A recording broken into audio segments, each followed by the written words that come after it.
This is my fault. I'm a terrible god. Fatality.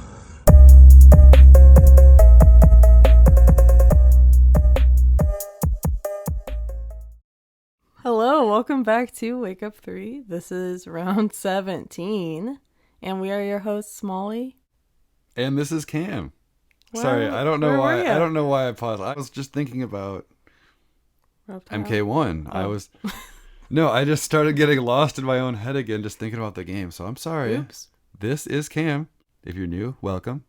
We are a fighting game podcast from a couple that loves fighting games. We usually start things off with mix-ups. That's right. And I've heard Cam has something maybe in the vein of a mix-up because I did last week. Yeah, I've got something a little bit interesting here. Okay. I was looking through move lists online. Okay. And I noticed that there was one character that had a lot more moves than the rest. Oh. And one that had the least amount of moves. Okay. And sure, maybe with Shang Tsung with his little soul swap moves, maybe that could change, who knows. But I wanted you to guess who has the most moves at 71 and who has the least amount of moves at 51. Oh, wow. Yeah, that's a pretty big difference, right? Yeah, that seems huge. Yeah. And that's moves, specials, throws, whatever's on their move list, just all added into one. Okay. Why did you say Shang Tsung? I just feel like because if you added Soul Swap, you could also throw in a whole other character's moves because you would have to know another character or whatever. So I would say so are you saying he's the he's the one that has the most? No, he's not.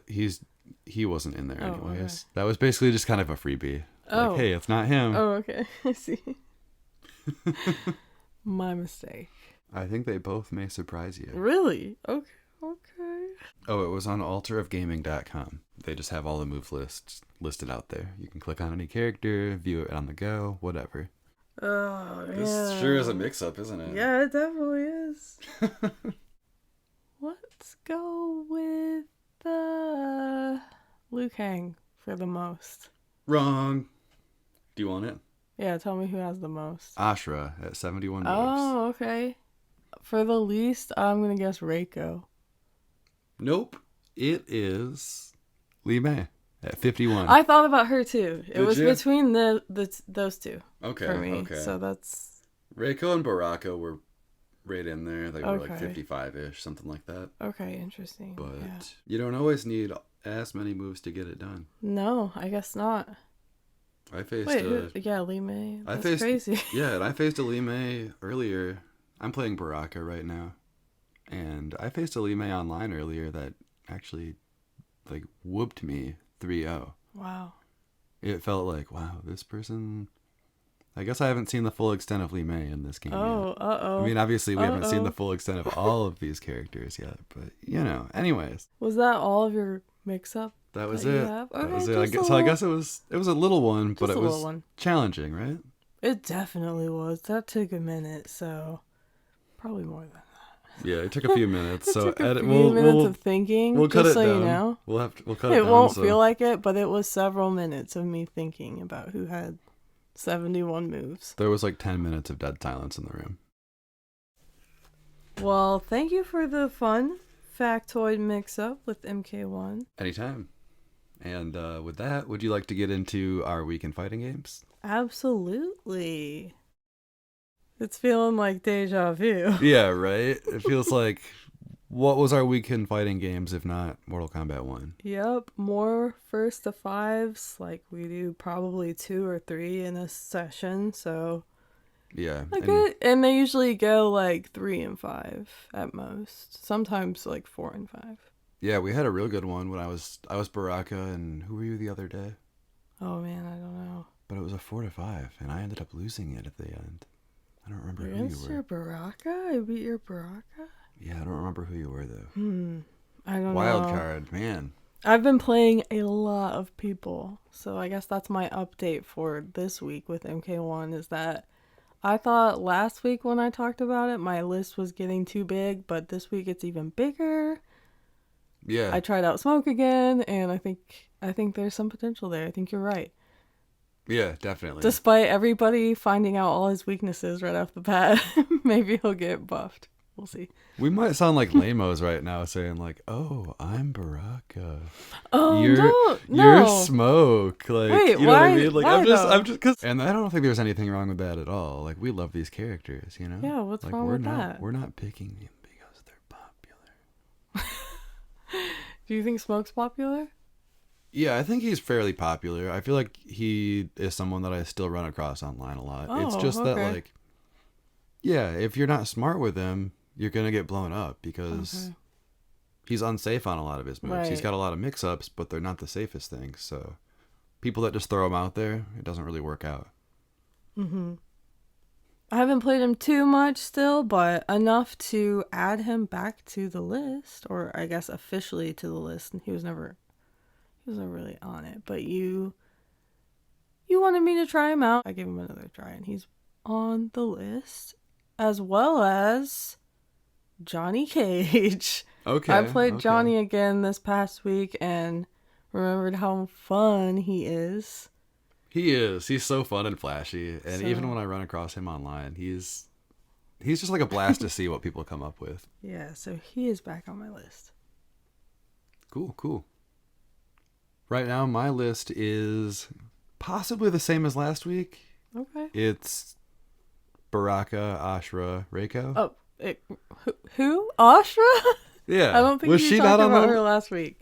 Not at all? I Maybe think not, a little maybe bit, not. but I don't think she was your top 3. She might not have been top 3 I yet, might be but sounding crazy right now. I think Shao was in there. I think you're right. And he's not too far behind. I Right. love the way Shao plays in this game. So Mm-hmm. I do want to play more Shao, but yeah, right now the top 3 that I've been playing are those 3.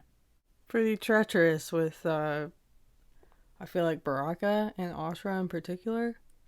I kind of have your Reiko down to a science most matchups, but I guess I have to get a little more creative. yeah, Reiko, he's like a war specialist, so you gotta strategize with Yeah, him. Like you're it's right. part of the lore in the gameplay. You're right. You're right. MK1 just does it so well. And I got to hit you with more of those command grabs. Yeah, definitely. Do you have any other updates for your MK1 week? Because that's definitely all we played. No, not really. I was Okay. playing more online because I've already finished all the invasions and you know, the story and whatever. Yeah. So, I know you're working on that. You I'm haven't still really been working on that, yeah. I'm finally to the final part of it. I know I'll have to go back and do all the nether stones. Yeah, secret But chests or yeah. whatever. Aside from that, though, unfortunately, I have to report that I still have not played online. It's I am unbelievable. scared. I keep seeing like the worst reports about connectivity and lag, and yeah, I'm just kind of paralyzed with fear about going online. On top of that, I still have just a plethora of characters to weed through and figure out who I even want to take online. So, that's still a portion of the game that I have yet to explore. But, one that we have thoroughly explored thus far and we'll be talking about in part today is the story. So, we are going to get into the story mode. Spoilers ahead. Cam is going to lead the way chapter by chapter. And this, again, will just be part 1. So, we will be finishing the story next week. So let's get into it. We're not going to go super in depth. We're kind of assuming that you've played it at this point because we're going to go into full spoilers. So if you haven't, I guess here's your chance to hop off and come back after you've played through the story or watched it on YouTube or, you know, I guess if you don't care about spoilers, just keep listening. That's fine too. So chapter 1 starts out with Kung Lao and Liu Kang in a cabbage field. Liu Kang. Wow, I'm misspeaking already. Chapter 1. I'm so used to the old duo. I really am. I'm just like, yeah, Shaolin Boy is ingrained in the memory. So let's try that again. Kung Lao and Raiden in a cabbage field doing cabbage farming. Working for the village. Yeah. Kung Lao dreaming of a better place, and then being met by none other than Liu Kang. Fire God Liu Kang. He gives them a choice for a better path forward. He starts training them. They fight in a bar. They meet a bunch of ninjas that they beat up. And then it turns out that all the ninjas were acting. And they all would just get up at the same time. And I feel like I loved that story beat. Yeah. And that's where Liu Kang shows up, is at Madame Beau's tea house. That's right. I love the way that Liu Kang shows up there. And just As a creep. very straightforwardly marches down the steps in his little hood. I love that. And then we never see that little outfit again. I hope that comes into the game somehow. Yeah, that'd I be want fun. a lot of the outfits from the story, and we'll get into that. Me too. Yeah, there's a lot of fun ones. Yeah. But yeah, I love Liu Kang. I love Liu Kang's weird robotic march down those stairs. Yeah, me too. And then, of course, him calling the Lin Kuei, and they all just get up. yeah, they all just get up because they're like, oh yeah, we were pulling our punches and just falling when you hit us because that's what we were told to do. We would have killed you. And Sub-Zero, Bihan, he says that. He's like, had we not been pulling our punches, you would not have survived. Something like that. Oh my god, the sass. It's so good. The Bihan sass It's so right off good. the bat is just the best. It's so good. Like, you can tell that he doesn't really care about this acting stuff. No. Especially once he gets his arm cut by Kung Lao. He's just trying to put him down. Like, Yeah. I have had enough of you. There might be a lot of impersonations in this episode. So I hope you guys like those. Chapter 2. Wait, whoa, 1 second. I have to mention that in Chapter 1, Raiden and Kung Lao make a bet that whoever fills their cart first wins, and the loser has to pay for dinner at Madame Beau's. Right. Now, once they get there, Raiden says, I delivered my cart first, so you're paying. And Kung Lao's like, that's not what the bet was. Which, You said whoever filled their cart first, which was me. yeah. And Raiden just says, that's not what I remember. Yeah, little jerk. So What is that? what's that, little champion? Yeah, little Earth Realm champion being a jerk about cabbages. So that's my first quip with new Raiden. New era Raiden. Little He's sassy not jerk. he's not very honest with his friends. Yeah, because I remember hearing what Kung Lao said. And Kung Lao is a sassy little Yeah. asshole. Kung kind Lao of. should He's extremely sassy. be in able to this. give it right back, but But then they just fight over it, and that's where the ninjas come in. there's a lot going on that you can't hear because I will not allow it to reach your ears. Yeah, this will not show up. Just waiting for it to pass. I guess one other thing I want to say in chapter 1. Oh, there's more. There's one other thing. Madame Okay. Beau, we're assuming that's like Liu Kang's perfect vision of Bo Raicho. Is that right? It's gotta be, right? That's what Liu Kang is. That's what his goal was. With To craft, his- yeah, to craft a perfect era, his new era. Yeah. So did he make like fat, sloppy, farting, drunk Bo Raicho into a little old lady that owns a restaurant? I mean, she's pretty badass. She's sweet. She's excellent Quay. Yeah, and she's got some cool. Lighting up a cigarette after she gets slammed onto a table from a story above. Yeah, I love how she was just faking them out and waiting till both the little new Shaolin boys were right next to her. Yeah, To just Raiden was wake up like, haha, I gotcha. Raiden was kneeling there with her for who knows how long before Kung Lao comes down. Yeah, he was like, she's not moving. She's got a pulse, Yeah, but she's not. He's like, she's out cold. Yeah, and then she just opens her eyes like, gotcha. As soon as I love that part. That made me laugh both times. yeah, that's so funny. Yeah, knowing it was coming kind of made it better, honestly. Yeah, knowing that I she's can't wait just to see faking this. it for that long. Yeah. Oh man.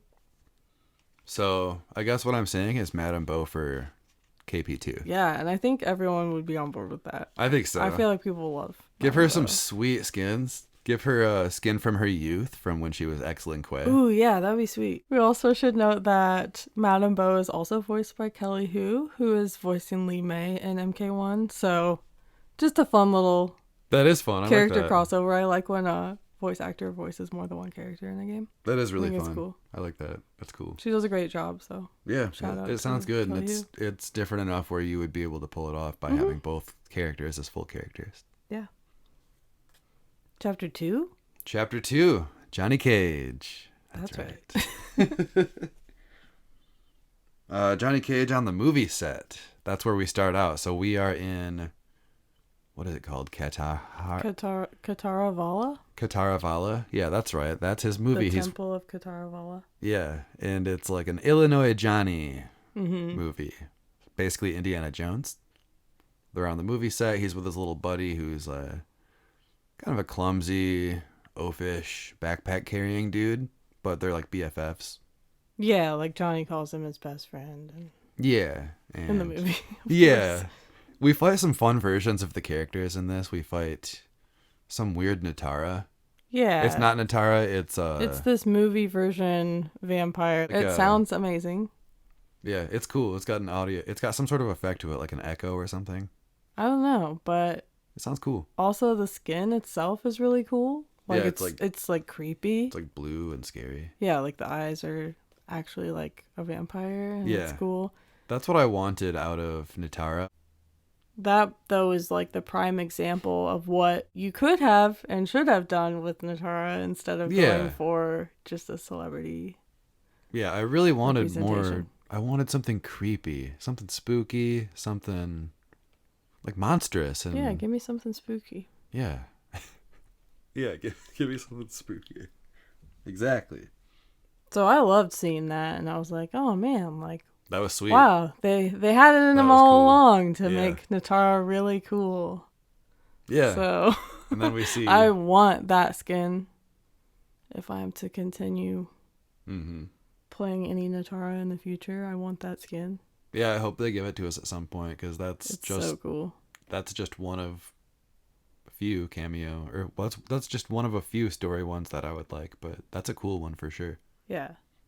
The other movie skin that I really want would belong to Havoc, because he is in this set as Kataravala. Yeah, he shows up and he is cool. He's got kind of a different voice as well. And yeah, he's got like this old like decaying mummy vibe. Mm-hmm. And when you fight these characters, sometimes they lack the special moves because it's a movie set and they're not actually spinning their corpse around or whatever. So you don't see all of Havoc's stuff, but it's cool. It's really cool to see it like that. I thought these were really fun moments in the story. Yeah.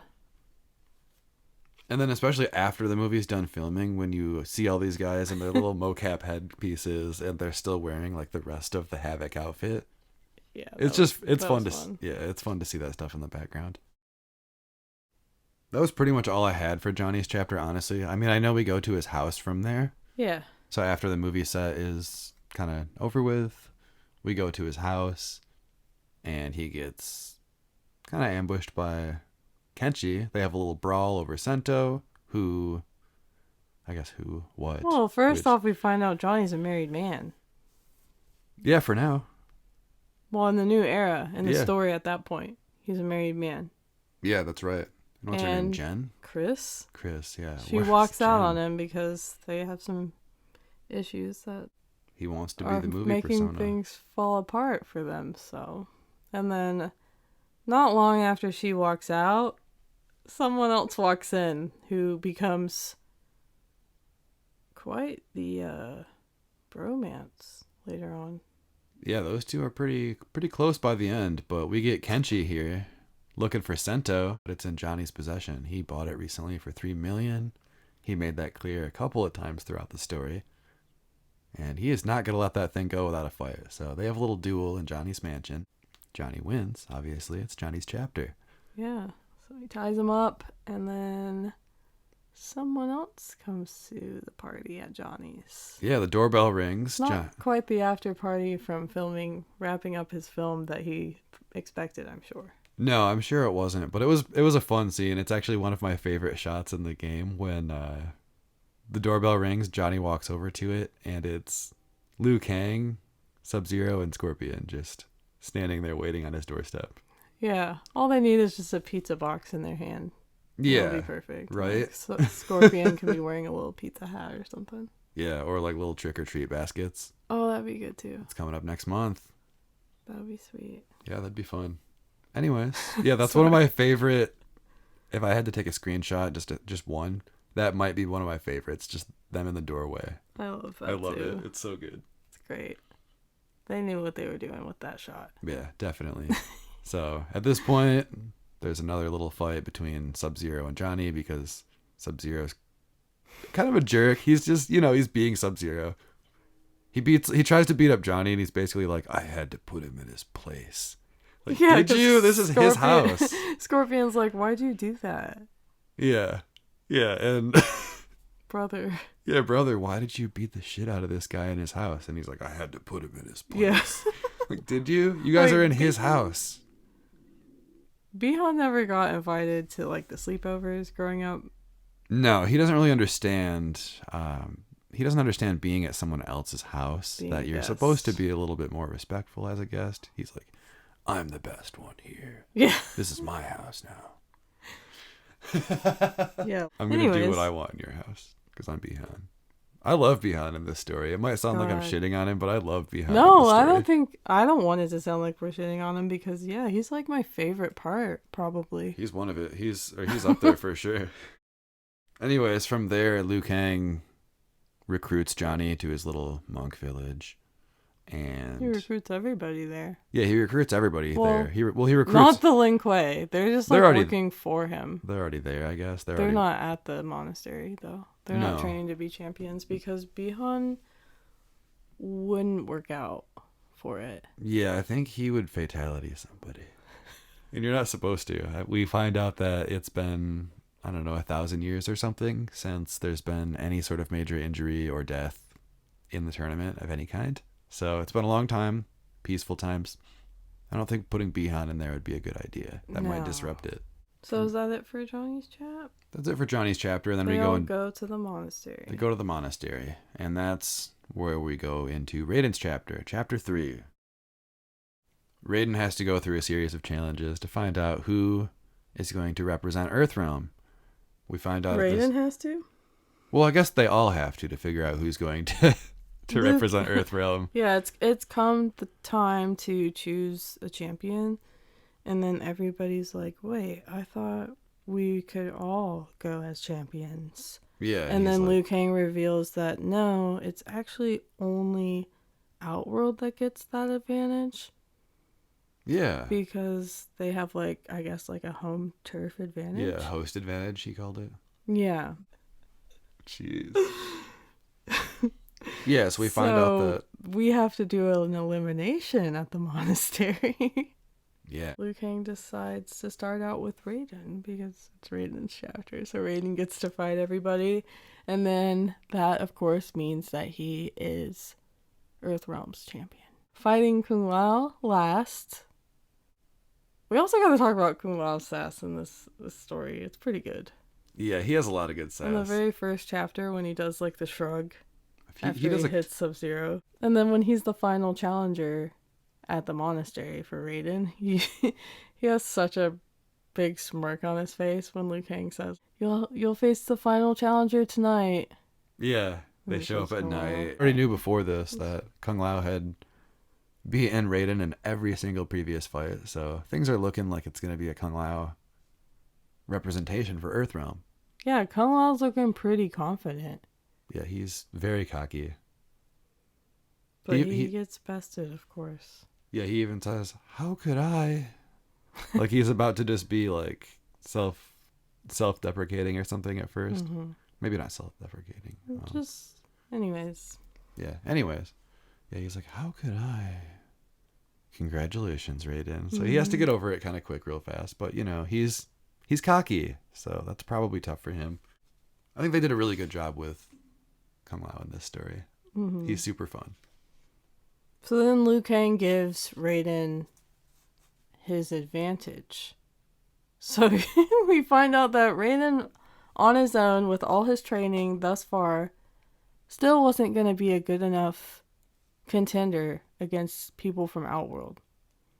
Right, because the people from Outworld have magics and extra arms and all sorts of different things going on. Giant weapons that they use. Right, so Liu Kang gives Raiden a talisman. And that is how he gets his lightning abilities in this new era. Yes. So thanks, Liu Kang, for this weird choice that you've made where I don't inherently have them. But I guess that was kind of set up in the last game. Yeah. He gave his demigodhood away. Raiden did. And then from there we go to Outworld and we find out that Raiden's got to go through a gauntlet of challengers. It's like 6 people or something like that. Yep. Off screen he beats Kotal, Jade, somebody else. I don't remember. Shiva, yeah. So those 3 get name dropped. Kotal, Jade, Shiva. He beat him off screen. You don't see them. Nothing like that. And that's the only time they're mentioned at all. But I guess there you go.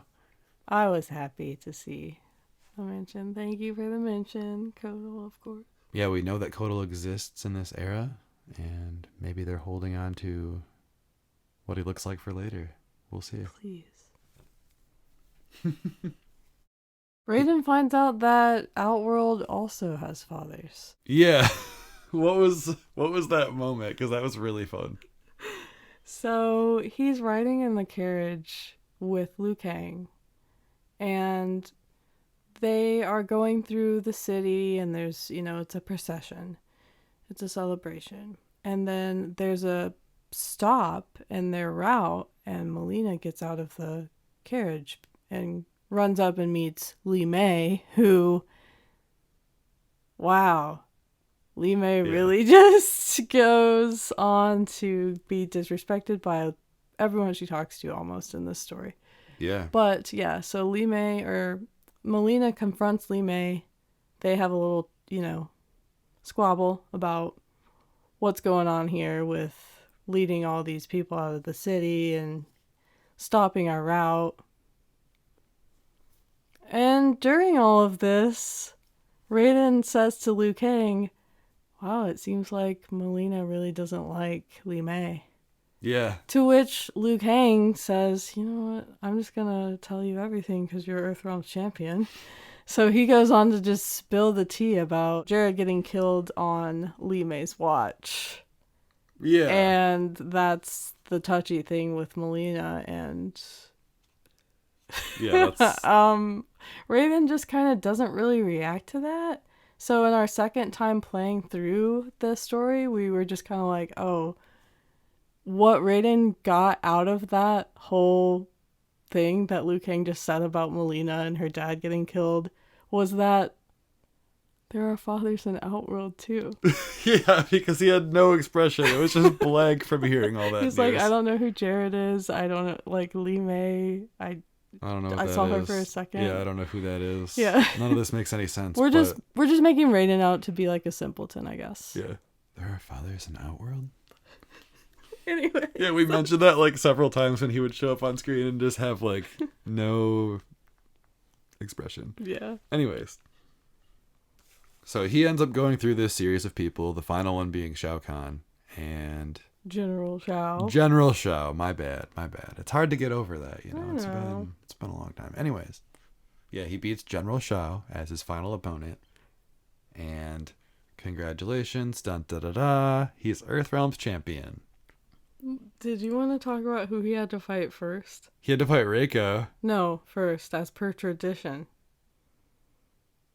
Your favorite diss on Li Mei? I'm trying to... Who did she... Oh, yeah, duh. Yeah, he... According to tradition, the first constable does the fight. Like the very first fight. Yeah, that's right. And Li Mei is like, I won't let you down, Empress Sindel. I will win for Outworld. And Sindel basically responds, if you were to win for Outworld, that would vastly exceed my expectations for you.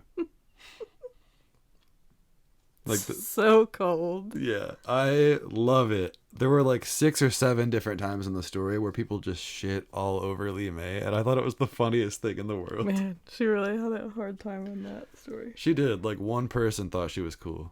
Yeah, and it was like the lamest person. Yeah. What do we have next? Raiden is the Earth. Raiden is the champion. Yeah. Raiden is the Earth. Raiden is the Earth. Raiden is the champion. You heard it here first. It's like super underwhelming. It's literally like dun dun dun dun. Congrats, you're the champion. And then Sindel and her crew just kind of like walk away.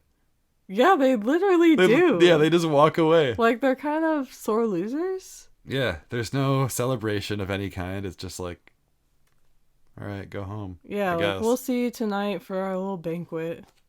Yeah, and that's it. So you'd think that would be it, right? You'd think that would be game over, story over. Yeah, like there's no more involvement with Outworld. Yeah, the people we just met. Mm-hmm. Only people we've really seen so far in the story, aside from the ninjas. Right. Their story is over. Or so you would think. The next chapter, chapter 4, is all about Kenshi. And in this one, I know, it's kind of a weird jump. It's a weird jump, but yeah. Kenshi's there too. For some reason, even though Earthrealm only got one champion, everyone still had to go. I don't really get that. Yeah, even like the people that weren't playable. Yeah. Like just the NPCs from the from the monastery. Yeah, a bunch of monks. Yeah, they all just there. Went. They were there too. Liu Kang has a secret project. Like, I'm not done with you guys yet, even though you're Earthrealm's champion.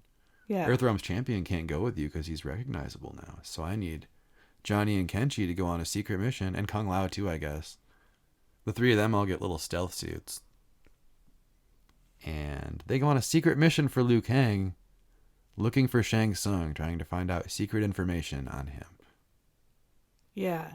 And I like when Liu Kang is giving this assignment at the monastery, Kenshi is like all for it until Liu Kang says, Johnny's going to go with you. Yeah. And Kenshi's like, oh, I don't know about this one going. Mm-hmm. Yeah. And then Johnny says, well, this one, whatever. Yeah. So I like the subtle nod to Dora. Perhaps? Yeah, we got a couple of this ones. Mm-hmm.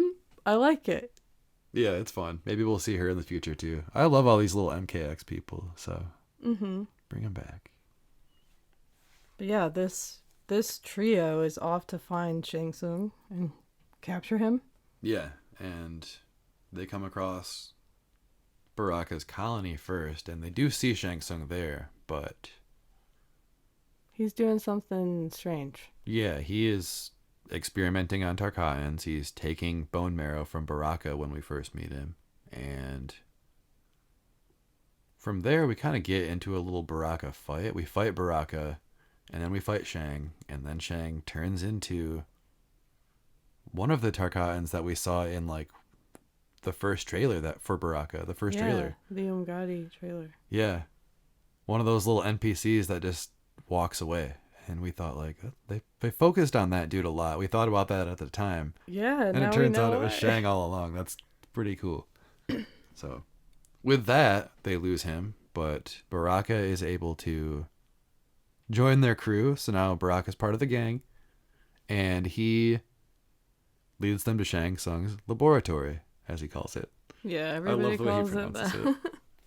Yeah, Steve Blum as Baraka. We've said it before, but so good. So good. And they find Shang Tsung.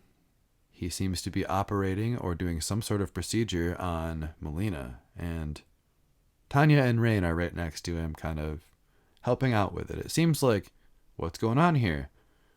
The whole group jumps to conclusions. I guess it's mostly Johnny and Kenshi. They jump to conclusions and think, oh, it's Shang Tsung. He's the bad guy. He's got Melina hostage. He's doing something. He's infecting her. But no, that's not the case. We find out he's actually administering some sort of cure. And they just screw things up by jumping in and assuming. So don't assume. Maybe watch a little bit longer. Yeah. Don't think that you know everything about a situation that you are not part of. Right. Because Shang Tsung might be a little creep most of the time, but this was like the one time we've ever seen him where he was just doing something normal that people asked for him. Yeah, Asked of him. exactly. So So there is a harsh consequence that maybe you saw coming at this point because of their foolish actions and assuming that Shang Tsung was being harmful. Kenshi runs over all heroic like to Melina's side, as we all recall. We saw that in trailers as well. Yeah, people were shipping the two of them because just because of that. He's like touching her shoulder and it like, we're gonna save you, princess, but it's nothing. They don't know each other. She wakes up and she says, "Oh, is it over?" And Kenshi's like, "Yeah, you're safe now. We stopped it from happening." We stopped it. And she's like, "What? You stopped it?" And then she starts to transform, loses control. She goes full on mouth. Yeah, full Tarkatan, full on mouth.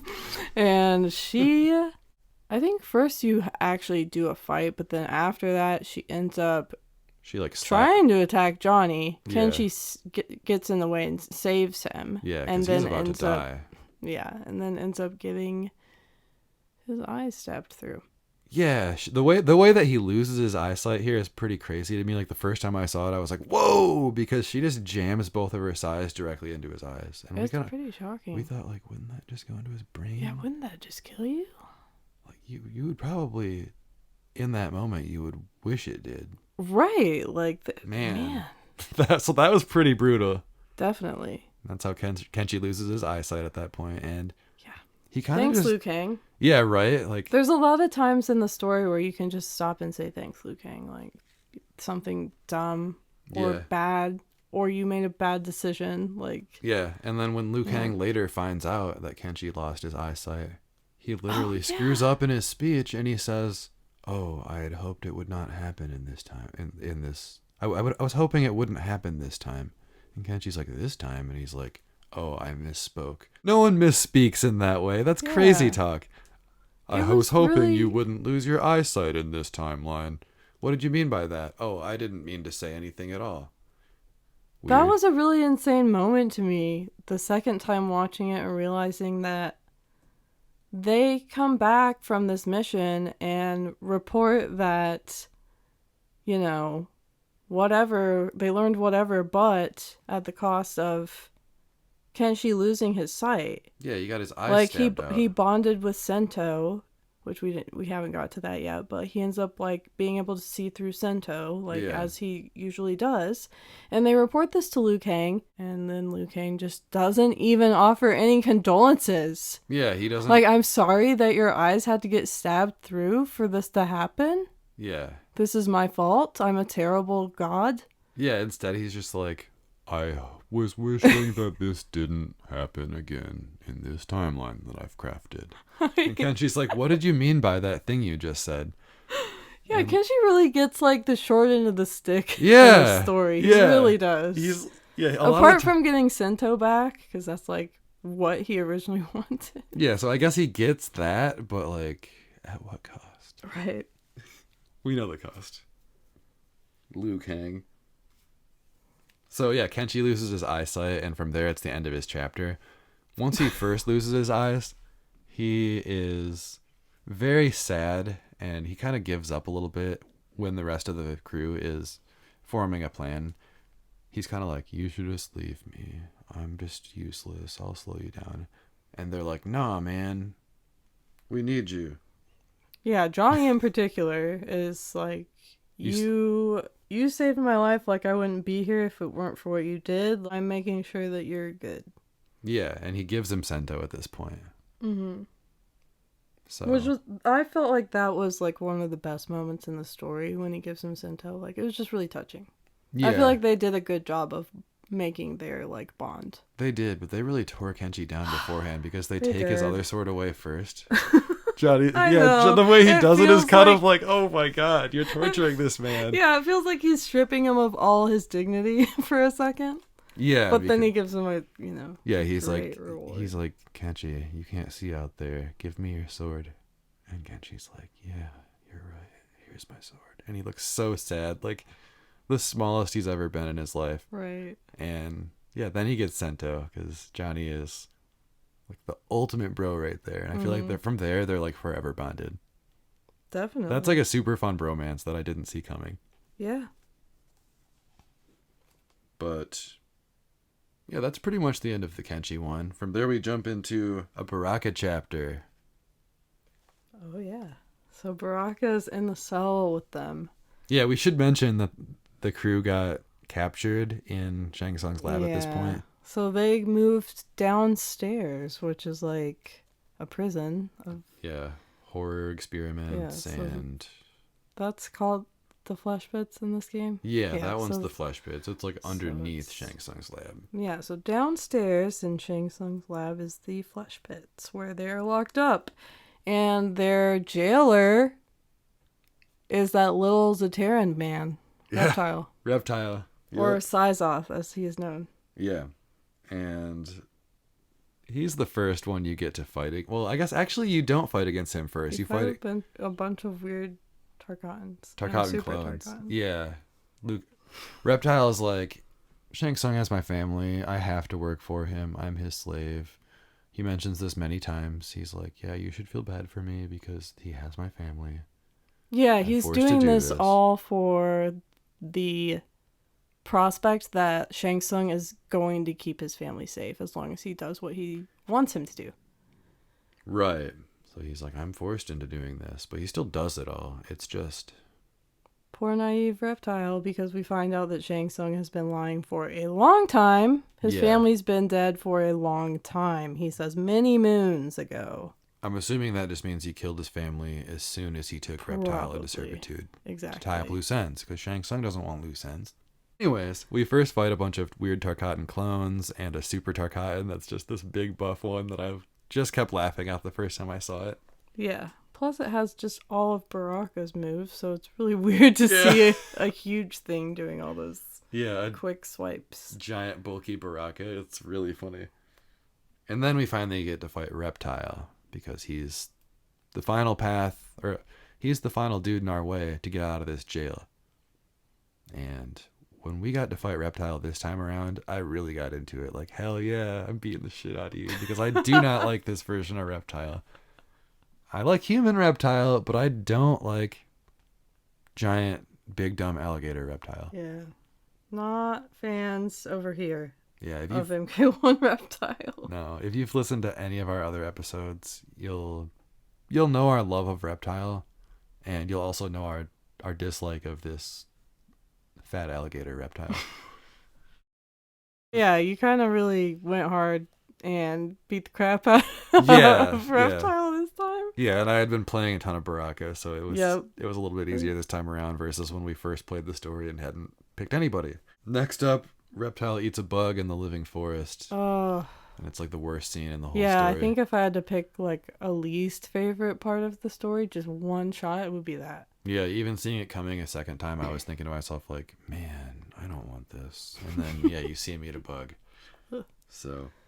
No thanks. They're walking through the living forest. They escape Shang Tsung's place. Reptile eats a bug, and then they stumble upon Ashura just killing like infected Tarkatans, or I think they're super Tarkatans, or like Netherrealm demons or something. It's not really stated, but Ashura... She thinks they're demons. Yeah. And she thinks that Baraka is too. So I think she thinks Reptile's a demon as well. I think they're just Tarkat people. She sees them. Yeah, she's just out here killing. Yeah, she's just killing demons in the forest, and she sees Baraka and Reptile, and she's like, Quan Chi has sent more demons for me to slay. Yeah. And they're like, what the fuck? What are you talking about? Yeah, they're like, we didn't expect to come across a mini-boss on our way out of here. Right. So, you gotta beat up Ashura, because she thinks you're demons.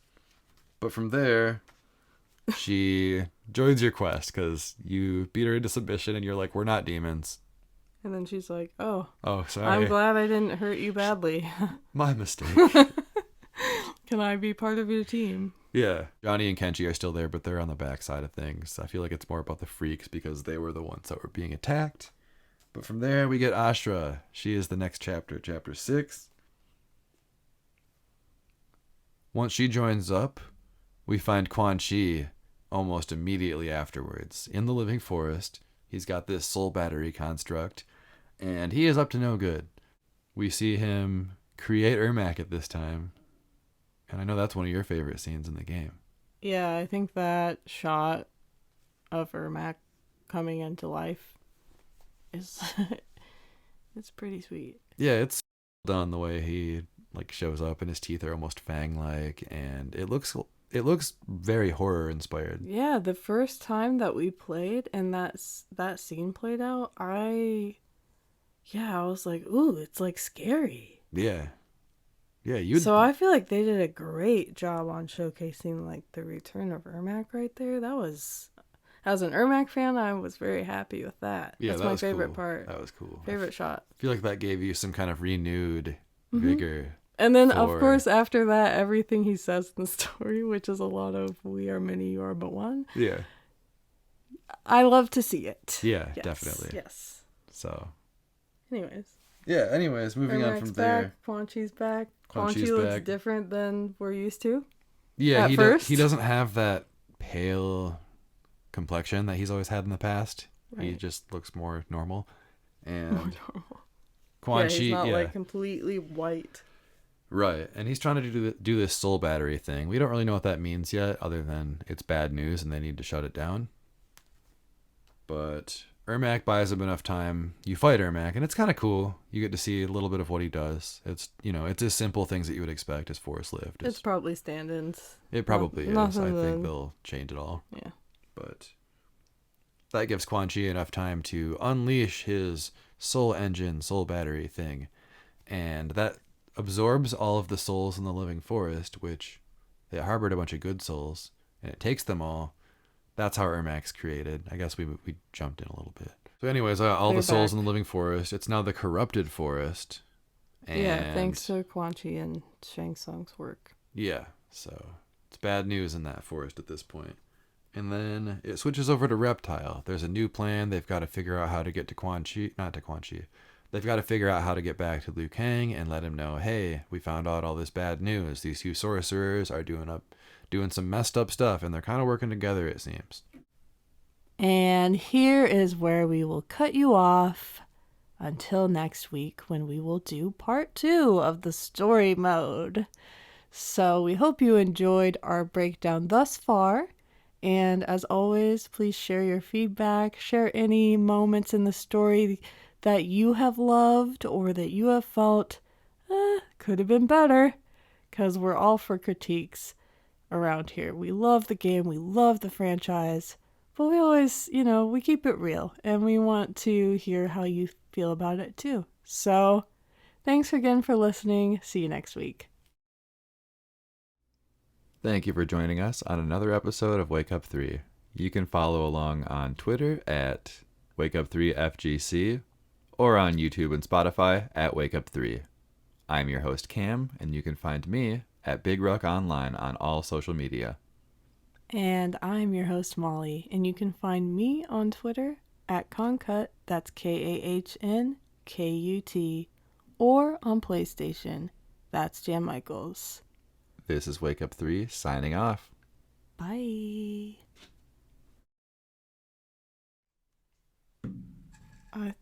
Jeez, that sounded crazy. I had my eyes closed. That's so funny. I just opened them so fast.